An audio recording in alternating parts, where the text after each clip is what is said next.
Kifo hakiangalii jenda, wanakufa wanaume, wanakufa wanawake. Kifo hakiangalii umri, wanakufa vijana, wanakufa wazee.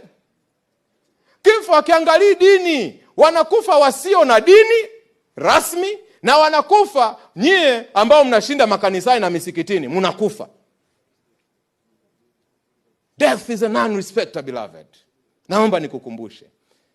Yaani ninachokisema hapa, kama hujanielewa, ni kwamba hauna sababu yoyote ya kuwa na kiburi wewe mwanadamu. Maana ikifika kwenye kifo utaenda. Unaweza ukawa na elimu yako, umesoma na degree vyako vingi kama thermometer. Kifo kikibisha hodi, ukiambii sijui nina masters, sijui nina nini, unakufa. Acha kiburi, nyenyekea.